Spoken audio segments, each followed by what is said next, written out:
चलिए last class में हम लोग कंप्लीट किए हैं जी dot product of two vectors, और अब बारी है क्रॉस प्रोडक्ट की। उस पर जो सवाल था रिलेटेड प्रॉब्लम सब हम लोग डिस्कस कर चुके थे, और अब स्टार्ट करते हैं एक नया टॉपिक जिसका नाम है क्रॉस प्रोडक्ट और वेक्टर प्रोडक्ट।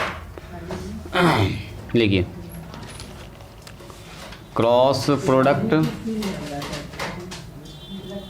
या इसी का नाम है वेक्टर प्रोडक्ट।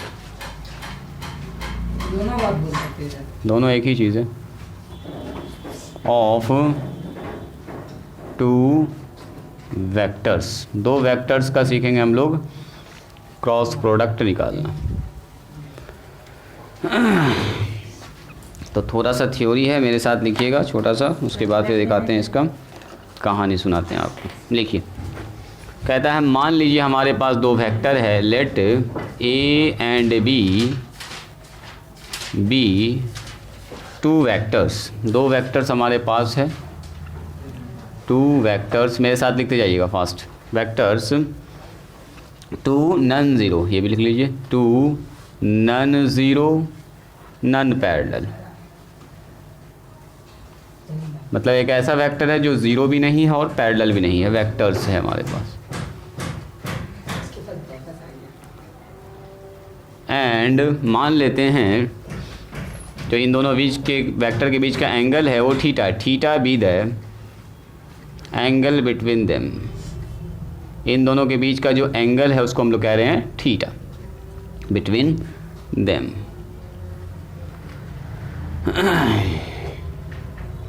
सच डैट, इस तरह से है कि जो थीटा का मान है वो ज़ीरो से बड़ा होगा और पाई से क्या होगा, छोटा होगा। इसमें पाई नहीं लेंगे, ज़ीरो नहीं लेंगे। वजह उसका ये है कि ज़ीरो अगर लगा देंगे तो पैरेलल वेक्टर बन जाएगा। 0 डिग्री का बनता है दो वेक्टर जब पैरेलल होता है। तो स्टार्टिंग में कह दिया कि दो वेक्टर ए और बी जो है वो नन ज़ीरो होना चाहिए, नन पैरेलल होना चाहिए, पैरेलल नहीं होना चाहिए। ठीक है, इसके पीछे का कहानी बताते हैं ऐसा क्यों हुआ। देन तब कहता है, तब हमारे पास then the vector product, then the vector product of A and B, या क्रॉस प्रोडक्ट भी कह सकते हैं। द वेक्टर प्रोडक्ट और cross product of A and B is denoted by A cross B, ऐसे करके। एंड डिफाइंड एज, डिफाइंड कैसे है, तो डिफाइंड हमारे पास defined as A cross B बराबर होगा magnitude of A, magnitude of B sine theta, और एक ऐसा वेक्टर जो दोनों पर ही परपेंडिकुलर, इसको बोलते हैं एन कैप। ठीक है, एक यूनिट वेक्टर जो कि ए पर भी परपेंडिकुलर होना चाहिए, बी पर परपेंडिकुलर होना चाहिए, यहाँ पर मल्टीप्लाई में आएगा एन कैप। यही उस पूरे सिस्टम को बनाता है वेक्टर। वेयर, सबसे इंपॉर्टेंट लाइन यहाँ पर लिखा हुआ जी, इसको हम लोग डिस्कस करेंगे अभी डिटेल में। वेयर एन कैप जो है वो है, N cap is a unit vector, वो एक यूनिट वेक्टर है जी। देख भी रहा है हम लोगों को, कैप लगा हुआ है, unit vector perpendicular to both A and B, A vector and B vector, दोनों ही पर परपेंडिकुलर है जो हमारे पास एन कैप है। ठीक है, सच डैट, इस तरह से है, सच डैट ए बी और एन जो है वो फॉर्म करता हो एक राइट हैंडेड सिस्टम को, form a right handed system, right handed system. ये जानबूझ के मैंने कैपिटल लेटर में लिखा है जी, राइट हैंडेड सिस्टम। ठीक है, इसको अंडरलाइन कर लीजिएगा, अभी इसको सीखेंगे। राइट हैंडेड सिस्टम, और राइट हैंडेड सिस्टम होता क्या है, तो अगर लिखना चाहें तो यहाँ पर लिख सकते हैं व्हेन, या ऐसे भी काम चल जाएगा, when a right hand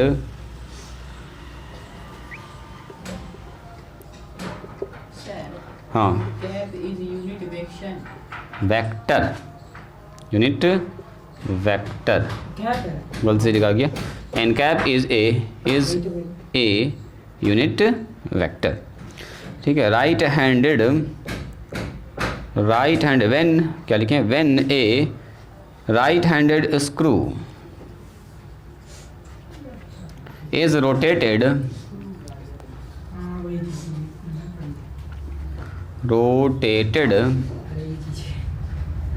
from vector A to B, A से बी की तरफ अगर रोटेट करते हैं एंड इट एडवांस, ये जाता है किधर, एडवांस एलोंग एन कैप, इसको ऐसे भी आप समझ जाइएगा। देन दिस सिस्टम या देन द सिस्टम, इस तरह का सिस्टम कहलाता है राइट हैंड स्क्रू सिस्टम। पढ़े होंगे आप फिजिक्स में भी आप थोड़ा सा। Said to be is said to be right hand screw system, handed भी लिख सकते हैं, स्क्रू सिस्टम, इसी को हम लोग बोलते हैं right handed screw system. Right handed या राइट हैंडेड सिस्टम, स्क्रू हटाइए, राइट हैंडेड सिस्टम, स्क्रू का यूज़ करते हैं समझने के लिए। चलिए इसको लिखिए दो, यही इतना सा डेफिनेशन है जी, उसके बाद फिर कैलकुलेशन आ जाएगा। हाँ तो देखो ना नया कहाँ पर है ये चीज़, क्योंकि यहाँ पर जो प्रोडक्ट आएगा वो कैसा आएगा बोलो, एक वेक्टर है ना। इससे पहले हम लोग पढ़े दो वेक्टर का डॉट एक स्केलर होता है, लेकिन यहाँ पर दो वेक्टर का क्रॉस प्रोडक्ट एक वेक्टर होता है, इसलिए इसका नाम है क्रॉस प्रोडक्ट या वेक्टर प्रोडक्ट। इन सारी बात को समझिएगा ध्यान से। डायग्राम हम लोग बनाएंगे, उस तरफ बनाते हैं दो ठो डायग्राम ताकि आपको अच्छे से फील आए उसका। आपको याद है एक तो टर्म बताए थे आपको, निगेटिव ऑफ ए वेक्टर, याद है निगेटिव। अगर मान लो ऊपर पॉजिटिव है तो नीचे क्या होगा बोलो, नेगेटिव होता है, ठीक है। तो डेफिनेशन में स्टार्टिंग में बताए होंगे, उसका कंसेप्ट यहाँ पर थोड़ा सा भी आएगा। देखिए हो गया, सबका लिखा हो गया, फिनिश। हाँ तो हम इसको रोकते हैं जब तक आप जल्दी करेंगे और एकदम यहाँ ध्यान देंगे, इस सिस्टम को ज़रा ध्यान से समझिएगा। देखो कहता है मान लीजिए हमारे पास दो वेक्टर है ए एंड बी, कैसा वेक्टर है, नन जीरो, मतलब कि दोनों में से कोई भी जीरो नहीं होना चाहिए। जीरो वेक्टर का मैग्नीट्यूड जीरो हो जाता है, तो जीरो वेक्टर का मैग्नीट्यूड जीरो हो जाएगा तो यहाँ जीरो आ जाएगा खट से, मैग्नीट्यूड उस वेक्टर का तो खेले ना खत्म हो जाएगा, सीधे जीरो बना देगा इसको। इसलिए कहा कि ये नन जीरो होना चाहिए, साथ साथ नन पैरेलल। वजह उसका ये है कि पैरेलल वेक्टर का एंगल जीरो हो जाता है, पैरेलल वेक्टर का जैसे एंगल जीरो होगा तो साइन जीरो का मान कितना हो गया, जीरो, तो इसका काम ही खत्म हो जा रहा है फिर। इसीलिए कहा गया पहले पाबंदी लगा दिया कि अगला जो डेफिनेशन आने वाला है उसमें अगर ये दोनों कंडीशन फुलफिल होगा तो सीधे इसका मान क्या हो रहा है, जीरो हो रहा है। इसलिए कहा कि ये तभी डिफाइंड है जब ये जीरो ना हो और एंगल क्या हो, 0 डिग्री ना हो, मतलब पैरेलल ना हो। तो नन पैरेलल होना चाहिए, नन जीरो होना चाहिए, दोनों का दोनों वेक्टर, और दोनों पैरेलल भी आपस में नहीं होना चाहिए, मतलब नन पैरेलल होना चाहिए vectors, and theta be the angle between them. अब यहाँ इसका मतलब क्या हुआ कि थीटा कुछ ना कुछ होगा, 30 degree 40 degree 50 degree 60 degree 120 degree कुछ भी हो सकता है, दोनों के बीच का एंगल। और कहाँ से कहाँ तक, देखो 0 से लेके 180 तक, क्योंकि 0 अगर इंक्लूड कर दीजिएगा तो हो जाएगा कौन सा, पैरेलल वेक्टर हो जाएगा। 180 भी इंक्लूड कर दिएगा तो पैरेलल ही होगा, बस एंटी में हो जाएगा। 180 पर भी पैरेलल ही होता है, डायरेक्शन सिर्फ अपोजिट होता है। तो इसलिए कहा कि 180 को छोड़ना होगा आपको और 0 को छोड़ना, अकॉर्डिंग टू डेफिनेशन। देखो डेफिनेशन का 0 नहीं होना चाहिए, इसका मतलब 0 इसमें इंक्लूड नहीं होगा, 0 को हटा दिया। इसीलिए कहा कि एंगल जो होगा 0 से बड़ा होगा, 180 छोटा होगा। Then the vector a and b denoted by जो cross product, sorry the vector product of a and b। देखिए तो ये वर्ड लिखा आपने, शायद हम बोले होंगे भूल गए होंगे। the vector product of a and b है इसमें, उस लाइन में जरा देखिए, the vector product of A and B is denoted by, क्या बोलते हैं इसको, A cross B. Vector product बोलो या क्रॉस प्रोडक्ट, बात बराबर है, ठीक है। डिफाइन कैसे है, तो डिफाइन हमारे पास जैसे डॉट प्रोडक्ट था डिफाइन, मैग्नीट्यूड ऑफ साइन, वहाँ कॉस थीटा था, यहाँ पर क्या होगा बोलो, साइन थीटा। बस थोड़ा सा माइनर सा फर्क है, magnitude of A magnitude of B sine theta, और एक ऐसा वेक्टर जो दोनों पर क्या हो बोलो, परपेंडिकुलर, ए पर भी और बी पर भी। कहता है कि where N is a unit vector perpendicular to both A and B. N एक ऐसा यूनिट वेक्टर होगा जो ए पर भी परपेंडिकुलर होगा, बी पर भी परपेंडिकुलर होगा, और इस तरह से होगा कि ए वाला, बी वाला और एन कैप ये तीनों मिला के बना रहा होगा एक राइट हैंडेड सिस्टम। ये सिस्टम देखो, ये सिस्टम। अब इसको ज़रा सा देखते हैं, जैसे देखिए मान लीजिए हमारे पास एक वेक्टर है ए, सुनिएगा ज़रा ध्यान से, यहाँ पर दूसरा वेक्टर क्या है, मान लीजिए बी है, और इसके बीच का एंगल कुछ ना कुछ है, उसका नाम मैंने रख दिया थीटा। मान लीजिए ओ ए वेक्टर है, ये कैसा वेक्टर है जी, ओ बी वेक्टर है। तो कहता है कि अगर आप इसका डॉट क्रॉस प्रोडक्ट निकालिएगा ना, सुनिएगा ज़रा ध्यान से, अगर आप इसका क्रॉस प्रोडक्ट निकालिएगा तो क्रॉस प्रोडक्ट निकालने के बाद आपको मिलेगा एक नया वेक्टर, उसका मैग्नीट्यूड क्या होगा, तो उसका मैग्नीट्यूड ये वाला होगा, magnitude of A magnitude of B sine theta, और उस वेक्टर का डायरेक्शन क्या होगा, जो इन दोनों वेक्टर पर परपेंडिकुलर वेक्टर होता है। इन दोनों पर परपेंडिकुलर वेक्टर है ये वाला, ये ज़रा देखिए, इस पर भी 90 डिग्री, इस पर भी 90 डिग्री। देखो फील कर पा रहे हैं आप लोग, जैसे ये दो वेक्टर है, देखो ए और बी, एक जो नया वेक्टर आएगा इन दोनों के क्रॉस करने के बाद वो ऐसा वेक्टर होगा जो पहले पर परपेंडिकुलर दूसरे पर परपेंडिकुलर, ऐसा कुछ बन रहा है कंडीशन। ऐसे देखिए ना, ठीक है, अभी ऐसे समझो ना, वहाँ पर तो सब 90 डिग्री, जरूरी है कि इसके बीच का 90 डिग्री हो, ये कुछ भी हो सकता है, जैसे ये 30 डिग्री है, 60 डिग्री है, कुछ भी हो सकता है। तो अगर ये ए है, ये बी है, तो एक नया वेक्टर मिलेगा आपको सी, जिसका डायरेक्शन वही होगा जो ए और बी पर क्या होगा, परपेंडिकुलर वेक्टर का डायरेक्शन, तो यानी कि एन कैप के डायरेक्शन में होगा। नया वेक्टर का डायरेक्शन कहाँ होगा, एन कैप के डायरेक्शन में। तो ये जो वेक्टर है ये है एन कैप, बात समझ में आ रही है। तो यहाँ पर एक वेक्टर नया आपको मिलेगा, ये वेक्टर मिलेगा मान लो C, और C बराबर होगा A क्रॉस B, और इसका डायरेक्शन वही होगा जो इस N का डायरेक्शन है। ये फॉर्म करना चाहिए राइट हैंडेड। आप बोलिएगा सर आप ऊपर ही क्यों लिए, नीचे भी तो ले सकते थे। आपके मन में तो सवाल आ सकता है सर इधर भी तो है, इस पर दोनों पर परपेंडिकुलर, नीचे जो है ना, तो नहीं, आपको ऐसा लेना है कि ये फॉर्म करता हो एक right handed system. Right hand system किसको कहते हैं कि अगर आप ए को बी से क्रॉस कर रहे हैं तो अपने 4 उंगली को, दाहिने हाथ की 4 उंगली को एक तरफ फैलाना है, ठीक है, और उसको मोड़ना है बी की तरफ। तो वो अंगूठे का डायरेक्शन जो है वो बनाएगा नए वेक्टर का डायरेक्शन, एन कैप का डायरेक्शन, जो नया रिजल्टेंट वेक्टर आएगा। तो देखो ऐसे करके घुमाओ, ऐसे तो चला जाएगा ऊपर। जैसे देखिए ये ए है, ये बी है, ये समझो ये ए है, ये बी है, तो नया वेक्टर जो होगा ए से बी की तरफ क्रॉस कर रहे हैं, ए को कर रहे हैं क्रॉस बी से, तो ए की तरफ 4 उंगली फैलाइए अपने दाहिने हाथ की, इसको घुमाइए बी की तरफ, तो अंगूठे का जो डायरेक्शन है वही बताएगा नए वेक्टर का डायरेक्शन, सी का डायरेक्शन। सी का डायरेक्शन क्या हो जाएगा, बोले एन कैप का डायरेक्शन। बात समझ में आई? अब बताओ, हाँ अब बताइए मुझको, अगर कोई आदमी आपसे पूछ दे हम निकालना चाह रहे हैं सर बी क्रॉस ए, देखो ज़रा ध्यान से, ये मान लीजिए हमारे पास B है, ये हमारे पास मान लीजिए A है, सब कुछ वैसा ही है। देखो कि खाली डायरेक्शन बदलने से क्या भी फर्क पड़ेगा। अब मैंने कहा आपसे कि हमको निकालना है B क्रॉस A, तो B क्रॉस A में क्या होगा, B क्रॉस A में magnitude of B magnitude of A sine theta, इन दोनों के बीच का एंगल, और एक ऐसा वेक्टर जो दोनों पर परपेंडिकुलर और साथ साथ राइट हैंडेड सिस्टम को फॉलो करे। तो आप बताइए B को जब क्रॉस कीजिएगा A से, देखो हाँ तो नीचे आ जाएगा, वही चीज़ इंपॉर्टेंट। जब ए को क्रॉस किए बी से तो ऊपर आया, तो बी को क्रॉस कर रहे हैं ए से तो कहाँ जाएगा, नीचे। तो नया वेक्टर जो उसका डायरेक्शन नीचे की तरफ होगा, नीचे की तरफ। अब बताइए नीचे की तरफ वेक्टर, अगर ऊपर की तरफ वेक्टर एन है तो नीचे की तरफ कौन सा वेक्टर होगा, माइनस में एन कैप। वेरी गुड, तो इसीलिए आप यहाँ पर लिखेंगे माइनस में एन कैप। बात समझ में आई? और यहाँ से एक शानदार सा रिलेशन देखने वाले हैं, ज़रा सा देखिएगा।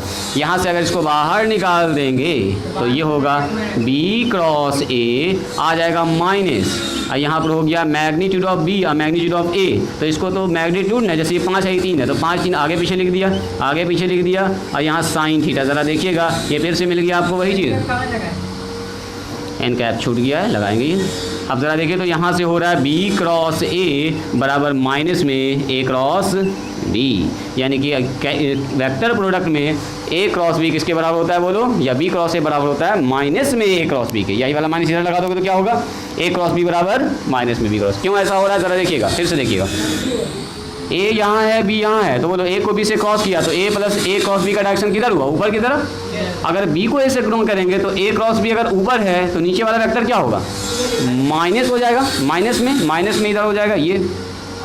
ऊपर अगर A क्रॉस B वेक्टर है तो नीचे कौन सा वेक्टर होगा बोलिए, नीचे होगा हमारे पास, इसमें खाली लगा दीजिएगा नेगेटिव, मतलब ऊपर अगर C है तो नीचे क्या होगा, माइनस C हो जाएगा, माइनस C हो जाएगा।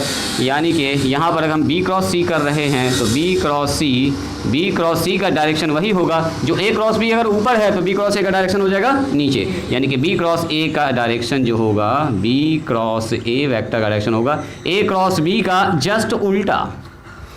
ए क्रॉस बी का जस्ट उल्टा। तो वही बात तो लिखा गया, वही बात तो लिखा गया। जैसे हम बोलेंगे एक वेक्टर देखो ऊपर देखो ये सी है और नीचे कितना है बोलो माइनस सी है, दोनों को बराबर करना। जैसे ये एक 5 है एक -5, दोनों कैसे बराबर करेंगे? एक में सर माइनस लगा दीजिए, माइनस माइनस प्लस हो जाएगा। तो एक का डायरेक्शन ऊपर है सी और एक तो है नीचे -c, दोनों को बराबर करना है। इसका डायरेक्शन अगर ऊपर है तो इसका डायरेक्शन क्या नीचे है, दोनों को बराबर करने के लिए क्या करो एक तो में माइनस चाहिए हमको। इसका मतलब क्या हुआ कि जैसे डॉट प्रोडक्ट में हम लोग लिखते थे a डॉट b बराबर b डॉट a, डायरेक्ट लिख देते बराबर, ऐसा यहाँ पर इसे स्केलर नहीं 5 आ रहा है, भी 5 आ रहा है, लेकिन यहाँ पर एक वेक्टर इसकी वजह से डायरेक्शन बदल रहा है। अगर आपने लिखा है a क्रॉस b तो आप इसको कभी भी b क्रॉस a नहीं लिख सकते। a क्रॉस b अगर ऊपर होगा तो b क्रॉस a नीचे होगा, इसको बराबर करने के लिए तो चाहिए इसको माइनस। बात समझ में आ रही है? नेगेटिव वेक्टर कंसेप्ट से मान लो यहाँ पर लिखा हुआ है c क्रॉस d और हम इसको लिखना चाह रहे हैं d क्रॉस c, तो d क्रॉस c जैसे लिखेंगे एक तो आ जाएगा आगे में माइनस। बात समझ में आई? दोनों फिगर बनाइए तो पहले अच्छे से, दोनों फिगर को पास बनाइए। साफ साफ नहीं दिख रहा है? हाँ हाँ एकदम साथ साथ लिखेंगे। इसके नीचे जस्ट लिखेंगे ये वाला फिगर पहला नंबर और दूसरा नंबर में इसको लिख, सॉरी इसी के नीचे ये है और दूसरा नंबर में ये। ये हमारे पास कौन सा वेक्टर होगा बताओ? ये हो रहा हमारे पास सी वेक्टर होगा, -c में चला जाएगा नीचे की तरफ और ये होगा किसका डायरेक्शन? ये होगा b क्रॉस a की डायरेक्शन, b क्रॉस a निकलेगा यहाँ पे।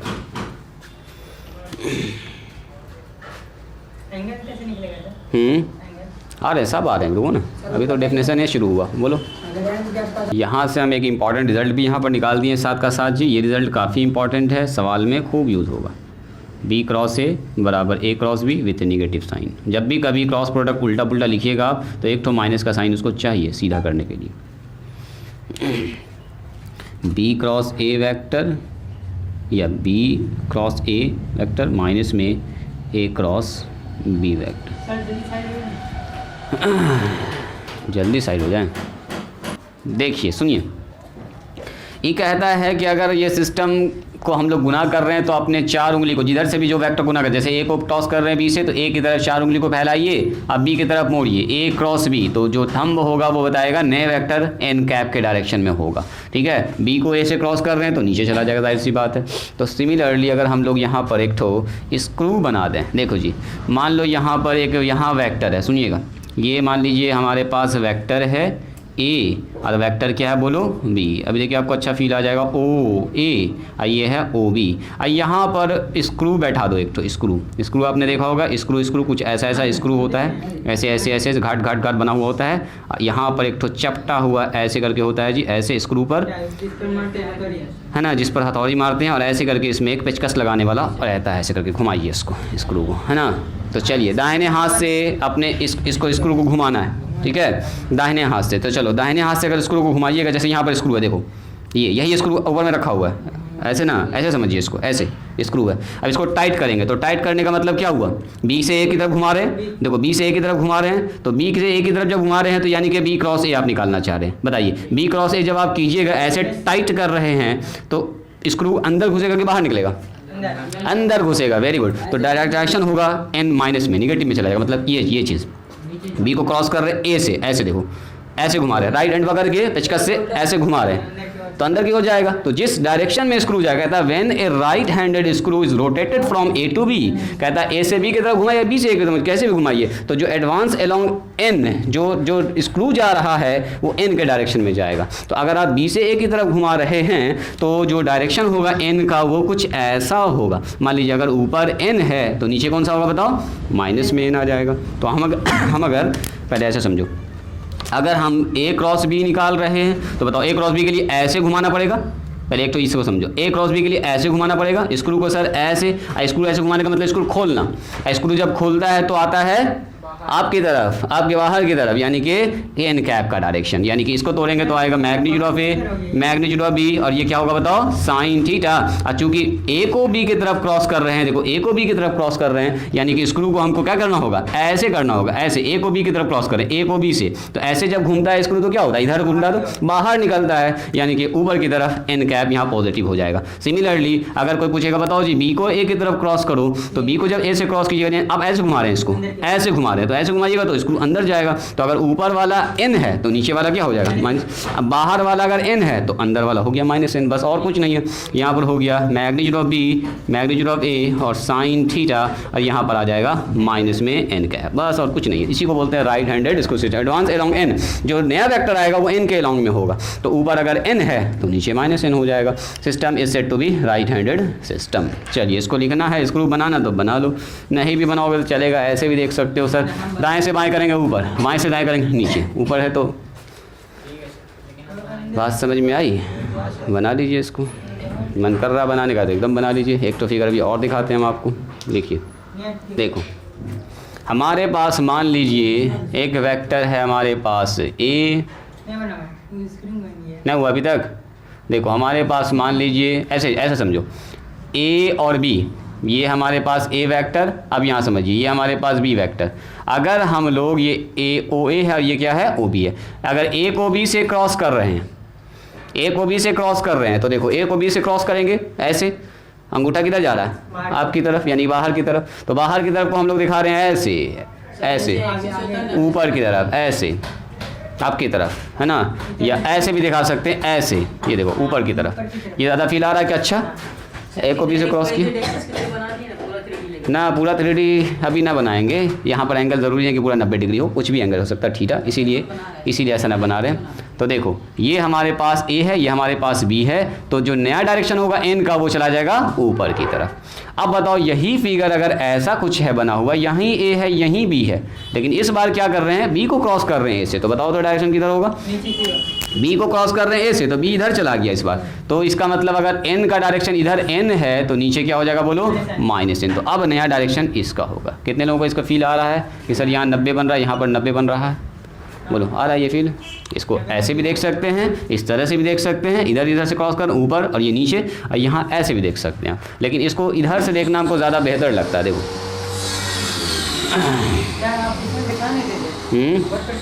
देखो ना यहाँ पर देखो, ये हमारे पास ए है, ये हमारे पास बी है, ए को बी से क्रॉस कर रहे हैं यानी कि ये डायरेक्शन है, तो जो ये होगा ये बाहर की तरफ एन है, इधर है आपकी तरफ, बाहर की तरफ मान लेते हैं ये एन है। तो यहाँ पर मैंने जब ए को बी से क्रॉस किया तो क्या निकलेगा magnitude of A magnitude of B और साइन थीटा, दोनों के बीच का एंगल, और एक ऐसा वेक्टर जो ए पर भी परपेंडिकुलर बी पर परपेंडिकुलर, ये हो गया ये चीज़ है ना। एक नया वेक्टर मिलेगा सी जिसका डायरेक्शन क्या होगा बोलो एन के डायरेक्शन में, एन कैप के डायरेक्शन में। तो सी बराबर कितना हो गया बोलिए ए क्रॉस बी। ये ए क्रॉस बी एक नया वेक्टर मिल रहा है आपको जिसका डायरेक्शन बता रहा है कि जिस डायरेक्शन में एन है उसी डायरेक्शन में ये नया वेक्टर होगा सी। अब आइए दूसरा, अगर मैंने कहा आपसे सर फिर से वही बात है, यहीं ए है यहीं पर बी है, लेकिन हम क्रॉस किससे कर रहे हैं बी को कर रहे हैं ऐसे, देखो तीर का निशान इधर से क्रॉस कर रहे हैं, बी को ए से क्रॉस कर रहे हैं तो इधर आ जाएगा बाहर अंदर की तरफ, ये बाहर की तरफ है, ये क्या हो गया बोलो अंदर की तरफ। तो इधर अगर n है तो इधर कितना होगा बोलिए माइनस एन कैप हो जाएगा, ये हो जाएगा माइनस एन कैप। तो यहाँ पर जो मिल रहा है आपको नया वेक्टर b क्रॉस a मिल रहा है, तो यहाँ b क्रॉस a बराबर कितना होगा magnitude of b magnitude of a, दोनों के बीच का एंगल साइन थीटा। इस बार जो डायरेक्शन होगा वो माइनस n के डायरेक्शन में होगा और कुछ नहीं। अब बताइए यहाँ पर हमारे पास ये हमारा हो गया यही माइनस सी, देखो जी ये अगर सी है तो ये क्या होगा माइनस सी होगा, सी अगर इधर जा रहा है तो माइनस सी इधर होगा। अब माइनस सी किसके बराबर इसके बराबर। तो आप चाहें तो यहाँ से भी रिलेशन दिखा सकते हैं, डायरेक्ट भी दिखा सकते हैं इसको, क्या जी यहाँ से माइनस बाहर निकाल देंगे तो इतना की जगह पर क्या लिख देंगे ए क्रॉस बी, है ना। ऐसे भी दिखा सकते हैं, या ऐसे भी दिखा सकते हैं कि सर सी बराबर जो है, देखो सी बराबर कितना है, सी बराबर है ए क्रॉस बी, ए क्रॉस बी, तो माइनस सी बराबर कितना होगा बोलिए, माइनस सी का मतलब यहाँ माइनस लगा दीजिए सर, यहाँ भी माइनस लगा दीजिए सर, ए क्रॉस बी। अब माइनस सी की जगह पर क्या लिख सकते हैं बोलिए, माइनस सी की जगह पर लिख सकते हैं B cross A, B cross A. तो सर बी क्रॉस ए बराबर माइनस में ए क्रॉस बी, जैसे चाहें आप वैसे दिखा सकते हैं, अलग अलग तरीका है, अलग अलग वे है इसको दिखाने का। बस आपको सीधा सा एक बात याद रखना है, कहीं पर भी अगर लिखा हुआ है सी क्रॉस डी तो सी क्रॉस डी का मान लो अगर डायरेक्शन ऊपर होगा तो डी क्रॉस सी का डायरेक्शन कहाँ होगा नीचे होगा। इन दोनों का अगर बराबर करना है तो एक तो हमको चाहिए माइनस, क्योंकि ऊपर अगर प्लस है तो नीचे ये माइनस है, ये मान लो माइनस में अगर आई है तो नीचे प्लस में आई है ना, ऊपर अगर प्लस आई है तो मान लो नीचे माइनस आई है, दोनों को बराबर करना हमको। तो कैसे होगा बराबर, एक तो में माइनस लगाना पड़ेगा तब ना माइनस माइनस प्लस हो जाएगा। तो यहाँ पर क्या होगा, जब भी कभी क्रॉस आपका उल्टा पुल्टा ऊपर तक, मतलब इसको बोलते हैं कॉम्यूटेटिव लॉ। क्या बोलते हैं? Commutative law. पहला को दूसरा से करो, दूसरा को पहला से करो, आपस में बराबर यहाँ पर नहीं होता डायरेक्ट। जैसे 3 गुना 4 और 4 गुना 3 नंबर के साथ तो ठीक है बराबर होगा, लेकिन वेक्टर के साथ ऐसा नहीं होगा, क्योंकि इसमें मैग्नीट्यूड के साथ साथ डायरेक्शन भी आपको देखना पड़ता है ना। चलो देखिए, तो इसको फिगर को बनाइए, इसको फिगर बनाए थे ना अच्छे से, फिर से बनाइए इस फिगर को, बनाइए एक बार ही। कि इफ़ नोट नंबर 1 में देखो, अभी जो थोड़ा सा जो पढ़े हैं डेफिनेशन, पहले उस पर थोड़ा सा एनालिसिस कर लेते हैं। देखो, अगर सर ऐसा हो जाए, if A and B are parallel और कोलिनियर। अब बताइए, अगर ए और बी पैरेलल हो गया, कोलिनियर हो गया, तो दोनों के बीच का एंगल क्या होगा बोलो? या तो 0 होगा या थीटा का मान 180 भी हो सकता है। दोनों ही कंडीशन बन सकता है, पैरेलल या कोलिनियर के लिए दोनों कंडीशन बन सकता है। जबकि कहा था ऊपर में डेफिनेशन में कि थीटा का मान इतना नहीं होना चाहिए जी, लेकिन ऐसा अगर हो गया तो सर क्या होगा? तो देखो क्या होने वाला है, ए क्रॉस बी जब भी निकालेंगे तो आएगा magnitude of A, magnitude of B और साइन थीटा, और एक ऐसा वेक्टर जो दोनों पर ही क्या हो? परपेंडिकुलर हो। तो ज़रा देखिए तो ध्यान से, ये तो हमारे पास हो गया मैग्नीट्यूड ऑफ ए, ये हो गया मैग्नीट्यूड ऑफ बी, यहाँ हो गया साइन 0 या साइन 180। अगर आपको याद होगा, साइन 0 का मान भी 0 होता है और साइन 180 का मान भी क्या होता है? 0 ही होता है। तो यहाँ चाहे साइन 0 बैठा हो चाहे 180 बैठा हो, खेले खत्म है, सबका सब सिस्टम पूरा क्या है? देखो 0 होने वाला। साइन 0 का मान 0 तो पूरा का पूरा मल्टीप्लाई हो गया 0, और 0 गुना हुआ एन कैप से तो हो गया 0 वेक्टर। यानी कि अगर 2 वेक्टर पैरेलल या कोप्लेनर है तो चेक होगा फिर क्रॉस प्रोडक्ट से। यानी कि अगर 2 वेक्टर का क्रॉस प्रोडक्ट 0 आ रहा है तो बोलेंगे वो दोनों वेक्टर क्या होगा? पैरेलल। और याद कीजिए, 2 वेक्टर का डॉट प्रोडक्ट जब 0 आता था तो क्या बोलते थे? परपेंडिकुलर। तो अगर 2 वेक्टर का डॉट आ रहा है 0 तो परपेंडिकुलर वेक्टर, दोनों का अगर क्रॉस 0 आ रहा है तो बोलेंगे वो पैरेलल वेक्टर होगा, या कोलिनियर वेक्टर भी हो सकता है। अब सुनिए, ये नंबर 1 में। नंबर 2 में अगर मैंने आपसे ये कहा कि ज़रा देखिए तो, इफ़ ए बराबर 0 हो जाए, ए बराबर 0 वेक्टर, या बी बराबर ही 0 वेक्टर हो जाए, ए 0 हो जाए या बी 0 हो जाए, मतलब ये 0 वेक्टर है आई जे के, इसका निकाल रहे हैं तो ये 0, दोनों में से कोई एक 0 है। तो अगर दोनों में से कोई एक 0 है तो फिर से क्या होगा बताओ तो? ए क्रॉस बी, तो magnitude of A magnitude of B और साइन थीटा जो भी एंगल होगा वो तो रहेगा ही, एन कैप, तो दोनों में से एक तो का, अगर ये 0 वेक्टर है तो उसका मैग्नीट्यूड क्या होगा? 0। तो यानी कि ये तो 0 ही हो गया, खेले खत्म। या तो ये 0 तो पूरा 0, ये 0 तब भी पूरा 0, तो दोनों ही कंडीशन में क्या मिलने वाला आपको? 0। यानी कि अगर दोनों वेक्टर 0 हो गया तब भी ए क्रॉस बी आपका 0 आ सकता है। यानी कि ए क्रॉस बी सिर्फ 0 आने का मतलब ये बिल्कुल नहीं है कि दोनों क्या होगा? परपेंडिकुलर। हो सकता है दोनों में से एक वेक्टर ही ना हो, मतलब 0 वेक्टर हो, तो 0 वेक्टर की कंडीशन में भी ऐसा बन रहा है।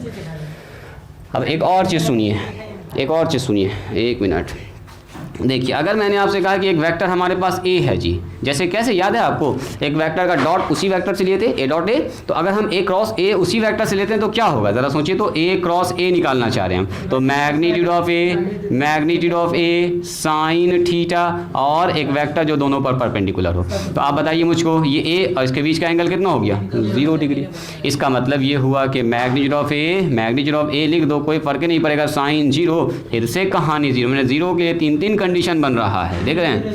यानी कि सब कंडीशन में 0 आ रहा। किसी वेक्टर का क्रॉस अगर खुद से ही कीजिएगा तो 0 आएगा। और याद कीजिए, यहीं पर हम लोग पढ़े थे, किसी वेक्टर का डॉट अगर खुद से करेंगे तो आता है उसके मैग्नीट्यूड का स्क्वायर। आ रहा है याद? यानी कि मैग्नीट्यूड निकालना हो तो ये यूज़ करेंगे। और दो वेक्टर सेम वेक्टर को सेम वेक्टर से क्रॉस करेंगे तो हमेशा आता है 0। ठीक है, लिखिए तो इसको तीनों पॉइंट को, पहले इस तीनों पॉइंट को लिखा जाए। धीरे धीरे अभी आगे बढ़ते हैं, एंगल वगैरह भी निकालना आपको सिखाते हैं। पहले इसको लिखिए, एंगल यूजिंग क्रॉस प्रोडक्ट लिखिए, यूजिंग क्रॉस प्रोडक्ट। देखो, अगर एंगल सिर्फ निकालना है ना तो आप डॉट का भी यूज़ कर सकते हैं, क्रॉस का भी कर सकते हैं। डॉट का यूज़ करना ज़्यादा बेहतर है, लेकिन क्रॉस से भी निकाल सकते हैं आप एंगल। तो अगर आपसे कह दिया कि क्रॉस का यूज़ करके निकालो तो सीखेंगे how to, using cross method यानी कि वेक्टर मेथड कह सकते हैं, how to find the angle उल्टा पुल्टा हो गया, HOW, how to find the angle between two vectors, ऐसे लिख दो, पूरा लैंग्वेज हो गया टू वेक्टर्स। तो इसमें हम ज़्यादा कुछ लिखेंगे नहीं, फटाफट काम कैलकुलेशन कर देंगे। सिर्फ हमको एंगल चाहिए, ध्यान से देखिएगा एंगल कैसे निकालते हैं, वहाँ पर एंगल जल्दी निकलता है। ठीक है, सिर्फ एंगल पूछे ना, सिर्फ एंगल पूछे तो डॉट प्रोडक्ट बेस्ड एंगल निकालने के लिए, क्योंकि मैग्नीट्यूड ऑफ है, मैग्नीट्यूड भी कॉस थीटा चलता है उसमें। यहाँ पर एक प्रॉब्लम फंसता है, यहाँ पर यूनिट वेक्टर के साथ, साथ में एक तो यूनिट वेक्टर भी चलेगा इसको, तो इसको हटाना पड़ता है कभी कभी। देखो मान लेते हैं let theta be the angle between A and B. दो वेक्टर हमारे पास है, ये है ए और ये है बी, दोनों के बीच का एंगल मान लिया मैंने थीटा, ये ओ ए है और ये ओ बी है। यही सर हमको निकालना आखिर ये कितना डिग्री का है, हम क्रॉस का यूज़ करना चाह रहे हैं। तो हम लोग जानते हैं we know that A cross B कितना होता है, बोलिए, magnitude of A magnitude of B sine theta. इन दोनों के बीच का एक ऐसा वेक्टर जो ए पर भी परपेंडिकुलर, बी पर ये वाला वेक्टर, ये वाला वेक्टर, ये वाला वेक्टर, एन कैप। ठीक है, अब सुनो सर एंगल तो यहाँ पर है, इसको निकालना है बाहर, ही कैसे निकलेगा सर? ये तो नंबर है, ये भी एक नंबर है, ये भी एक नंबर, लेकिन ये तो एक वेक्टर है, तो ये वेक्टर कैसे हटेगा? तो दोनों तरफ पहले लेना होगा मैग्नीट्यूड, टेकिंग मैग्नीट्यूड या मॉडुलस, जो भी कह सकते हैं, मॉडुलस ऑन बोथ साइड। देखो जैसे मॉडुलस लेंगे, ध्यान से देखिएगा, तो यहाँ हो जाएगा सर ए क्रॉस बी, जो नया वेक्टर आएगा उसका मॉडुलस, आई जे के इसमें भी होगा, ए क्रॉस बी एक नया वेक्टर मिलता है आपको। यहाँ मॉडुलस, तो मॉडुलस यहाँ लगा गया magnitude of A magnitude of B sine theta, और इनटू में एन कैप, इस पर सब पर लग गया मॉडुलस।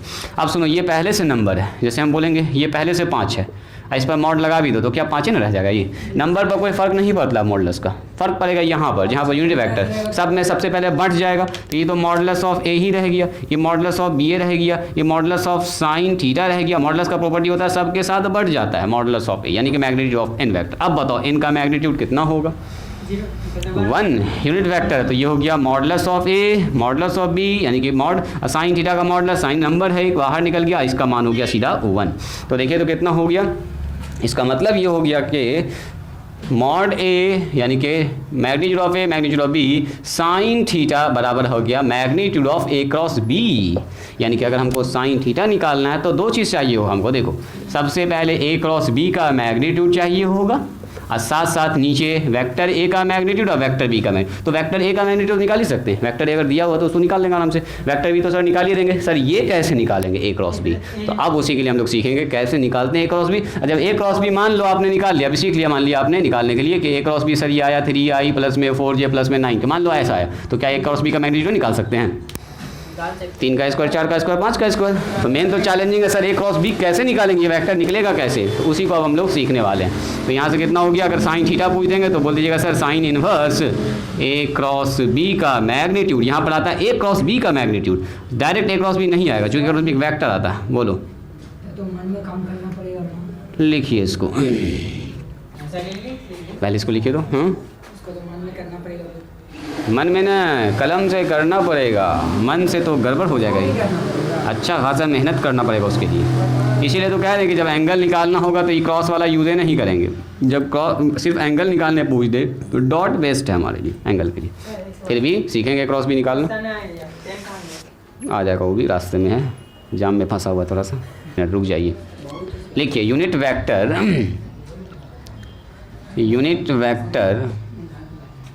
फाइंड, ऐसे लिखे find unit vector along A cross B,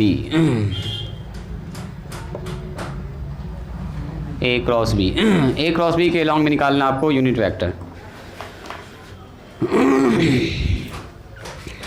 या फॉर्मूला ऑफ यूनिट वेक्टर, कुछ भी लिख सकते हैं जो आपको अच्छा लगे। इसको ज़रा सा सीखिएगा कैसे कैसे निकालते हैं unit vector A cross B के डायरेक्शन में। देखो जी, यहाँ पर अगर A है, यहाँ पर अगर B है, एक तो फॉर्मूला है छोटा सा, तुरंत आप समझ जाइएगा। यहाँ पर मान लीजिए थीटा है, A क्रॉस B का मतलब ऐसे घूम रहे हैं आप, तो इधर जो वेक्टर मिलेगा वही मिलेगा आपको A क्रॉस B। अब A क्रॉस B जो ना एक नया वेक्टर मिला है, तो क्या हुआ सर? ना ए क्रॉस बी मिलता है, मतलब एक नया वेक्टर मिलता है जिसका डायरेक्शन होता है एन कैप के डायरेक्शन में। जो डायरेक्शन होगा वो उस डायरेक्शन में होगा जिस कैप में एन कैप है, मतलब इस पर परपेंडिकुलर। जो नया वेक्टर मिलता है ना वो ए पर भी परपेंडिकुलर, बी पर भी परपेंडिकुलर, तो उसका डायरेक्शन होता है एन के डायरेक्शन में, ना कि एन मिलेगा, एन कैप मिलेगा तो आपको ए क्रॉस बी नया वेक्टर। तो ये वेक्टर कैसा होगा, ए पर भी परपेंडिकुलर होगा, बी पर भी कैसा होगा, परपेंडिकुलर, मतलब वो उस वेक्टर के डायरेक्शन में होगा। जैसे एन है, एन कैसा है, ए पर भी परपेंडिकुलर, बी पर। एन मैंने माना है कि ये वो वेक्टर है जो दोनों पर क्या है, परपेंडिकुलर है। तो देखिए यहाँ पर क्या देख रहे हैं हम लोग, हमको निकालना है ये वाला वेक्टर। ये कैसा वेक्टर है, यूनिट वेक्टर, किसके डायरेक्शन में, ए क्रॉस बी के डायरेक्शन में। तो एन कैप अगर हम निकालना चाहेंगे तो बोलेंगे सर ए क्रॉस बी जो वेक्टर है ना यहाँ पर, ए क्रॉस बी को उसके मैग्नीट्यूड से क्या कर दीजिए, भाग लगा दीजिए। अरे किसी वेक्टर को अगर उसके मैग्नीट्यूड से भाग लगाते तो क्या मिलता है, उस डायरेक्शन में यूनिट वेक्टर। तो हमको पता है इस डायरेक्शन में जो वेक्टर है वो कौन सा वेक्टर है, बोलो, ए क्रॉस बी। ए क्रॉस बी, तो ए क्रॉस बी के ही डायरेक्शन में हमको यूनिट निकालना है वेक्टर। तो बोलेंगे सर ए क्रॉस बी को डिवाइड कर दीजिए उसके magnitude of A cross B. तो बार बार तो मामला वहीं फंस रहा है सर, ए क्रॉस बी पहले निकालना सिखाइएगा तब ना। ए क्रॉस बी निकालेंगे कैसे हम, यहाँ भी तो वही मामला फंस रहा था sir, A cross B magnitude तो बच्चा वाला काम है, ए क्रॉस बी तो पहले सिखाइए। ए क्रॉस बी का मैग्नीट्यूड तो पहले ए क्रॉस बी जानेगा तब ना। तो ए क्रॉस बी को सीखने के लिए हम लोग नेक्स्ट क्लास में डिस्कस करेंगे ए क्रॉस बी कैसे निकालते हैं। एक ए है हमारे पास, ये क्रॉस करेंगे बी के साथ, अच्छा खासा लंबा चौड़ा काम होगा, तब जाके निकलेगा आपका ए क्रॉस बी। चलिए कल बंद रहेगा, कल के बाद परसों देखते हैं आगे।